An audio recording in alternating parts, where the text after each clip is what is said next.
America, Israel और Iran के बीच जंग के 50 दिन पूरे हो चुके हैं और 2 दिन बाद सीजफायर की भी डेडलाइन पूरी होने जा रही है। लेकिन इन सबके बीच एक बार फिर से होर्मुज पर हाहाकार मच चुका है, क्योंकि ईरान ने फिर से होर्मुज के समुद्री रास्ते को बंद कर दिया। एक दिन पहले ही ईरान ने होर्मुज को पूरी तरह खोलने का ऐलान किया था, लेकिन यह घोषणा ज्यादा देर तक नहीं टिक पाई, क्योंकि अमेरिका ने नाकेबंदी हटाने से मना कर दिया। ईरान की ओर से नरमी बढ़ते जाने के बावजूद अमेरिका ने निगरानी जारी रखी, जिसे आधार बनाकर ईरान ने यू टर्न लिया और होर्मुज खोलने के फैसले को 24 घंटे के भीतर ही पलट दिया है। इसका बड़ा असर भारत पर भी पड़ेगा और पड़ा भी है, क्योंकि होर्मुज पार कर रहे भारत के 2 जहाजों पर भारी गोलीबारी हुई।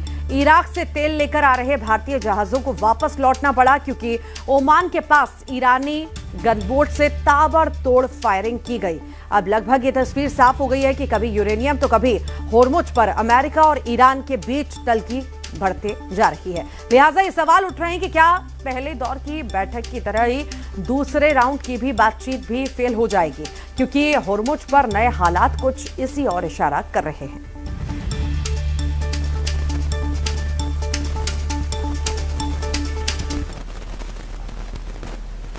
ईरान और अमेरिका के बीच एक तरह से सीज फायर टूट चुका है। ईरान ने समंदर में जहाजों पर हमले शुरू कर दिए हैं। खबर तो यहां तक की है कि होर्मुज को ईरान ने पूरी तरह से बंद कर दिया है। ईरान ने यह भी ऐलान कर दिया कि राष्ट्रपति ट्रंप की बेतुकी मांगों के चलते वो पाकिस्तान में होने वाली वार्ता में नहीं जाएंगे।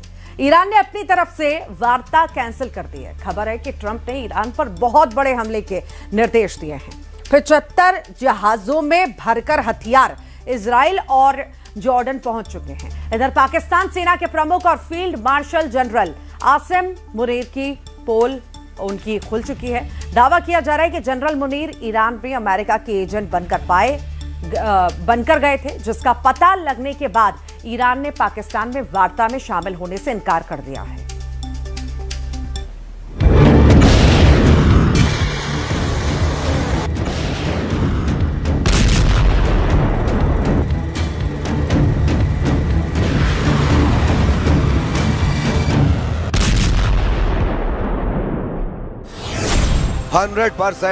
होर्मुज में हमले को तैयार ईरान। ट्रंप को मिलेगा 0% यूरेनियम। ईरान और अमेरिका के बीच किसी भी वक्त भीषण जंग दोबारा छिड़ सकती है। ईरान ने 24 घंटे के अंदर होर्मुज खोलने के बाद फिर से उसे बंद कर दिया है। ईरान ने दावा किया कि अमेरिका ने होर्मुज में ईरानी जहाजों की नाकेबंदी करके युद्ध को भड़काना शुरू कर दिया है। ईरान ने दो टूक कहा है कि जब तक अमेरिका नाकाबंदी बंद नहीं करेगा, तब तक ईरान होर्मुज में जहाजों की आवाजाही नहीं होने देगा। इधर होर्मुज और ईरान के यूरेनियम को लेकर जो दावे राष्ट्रपति ट्रंप पूरी दुनिया के सामने कर रहे थे, उसकी भी धज्जियां ईरान ने उड़ा दी हैं। खबर है कि ईरान की संसद के अध्यक्ष मोहम्मद बाघिर गालिबाफ ने राष्ट्रपति ट्रंप को दुनिया का सबसे बड़ा झूठा राष्ट्रपति कहते हुए दावा किया है कि ट्रंप ने 1 घंटे में 7 से ज्यादा ऐसे झूठ बोले हैं जिसका वार्ता से कोई ताल्लुक नहीं है। गालिबाफ का यहां तक दावा है कि ईरान का यूरेनियम कहीं नहीं जा रहा, वो ईरान में ही रहेगा। जबकि ट्रंप ने दावा किया है कि ईरान अपना यूरेनियम अमेरिका को सौंपने को राजी हो चुका है। हैरान करने वाली एक और खबर भी है। दावा किया जा रहा है कि पाकिस्तान सेना के प्रमुख field marshal general Asim Munir का ईरान का दौरा काफी हद तक फेल हो चुका है। खबर है कि जिस तरह से जनरल मुनीर ने पहले ईरानी नेताओं को गुमराह किया और फिर ट्रंप को ईरानी नेताओं की तरफ से झूठे आश्वासन वाली सूचनाएं दी, उससे ट्रंप को लगा कि ईरान सरेंडर करने जा रहा है। लेकिन जैसे ही जनरल आसिम मुनीर की पोल पट्टी खुली, ईरान ने सख्त तेवर के साथ होर्मुज को फिर से बंद कर दिया है। ऐसे हालात में अब दावा किया जाने लगा है कि 22 अप्रैल या फिर 22 अप्रैल से पहले जो 16 अमेरिकी युद्धपोत ईरान की घेराबंदी किए हुए हैं, ईरान उन पर भी हमला कर सकता है। ट्रंप ने बोले 7 झूठ, फिर भड़का ईरान का होर्मुज युद्ध। ईरानी संसद के अध्यक्ष मोहम्मद बाघिर गालिबाफ ने 17-18 अप्रैल 2026 की रात को सोशल मीडिया प्लेटफॉर्म एक्स पर एक बेहद कड़ा बयान जारी किया है। उन्होंने दावा किया कि डोनाल्ड ट्रंप ने 1 घंटे के भीतर 7 बड़े झूठ बोले हैं। गालिबाफ ने इन झूठों को अमेरिका की मानसिक युद्ध नीति और तेल बाजार को प्रभावित करने की चाल बताया है। गालिबाफ ने ट्रंप के साथ झूठ की लिस्ट भी जारी कर दी है। जरा देखिए, ईरान सब कुछ मानने को तैयार हो गया है। ट्रंप ने दावा किया था कि ईरान ने अमेरिका की सभी शर्तें मान ली हैं और वो झुक गया है। गालिबाफ ने इसे पूरी तरह खारिज करते हुए कहा कि ईरान ने अपनी संप्रभुता से कोई समझौता नहीं किया है। 2. हॉर्मुज पूरी तरह खुल गया है। ट्रंप ने सोशल मीडिया पर घोषणा की थी कि हॉर्मुज अब पूरी तरह खुला है। इसके जवाब में ईरान ने कहा कि हॉर्मुज अभी भी केवल ईरान की शर्तों और अनुमति पर ही संचालित होगा। लेकिन ट्रंप के चरम झूठ को देखते हुए ईरान ने हॉर्मुज को फिर से बंद कर दिया है। 3. अमेरिका को यूरेनियम देने को तैयार ईरान। ट्रंप ने कहा कि अमेरिका जल्द ही ईरान से उसका संवर्धित यूरेनियम उत्खनन करके अमेरिका ले जाएगा। ईरान ने इसे हास्यास्पद झूठ बताया और कहा कि उनके परमाणु कार्यक्रम पर ऐसा कोई समझौता नहीं हुआ है। 4. ईरान ने खुद फोन करके डील की मांग की। ट्रंप ने दावा किया था कि वे यानी ईरान मुझे फोन कर रहे हैं, वे समझौता करना चाहते हैं। गालिबाफ ने इसे फेक न्यूज करार देते हुए कहा कि ईरान ने बातचीत के लिए कोई पहल नहीं की है। 5. अमेरिकी नौसैनिक घेराबंदी सफल रही। ट्रंप का दावा था कि उनकी घेराबंदी ने ईरान की कमर तोड़ दी है। ईरान का तर्क है कि वे अभी भी अपना व्यापार वैकल्पिक मार्गों और रूस चीन की मदद से जारी रखे हुए हैं।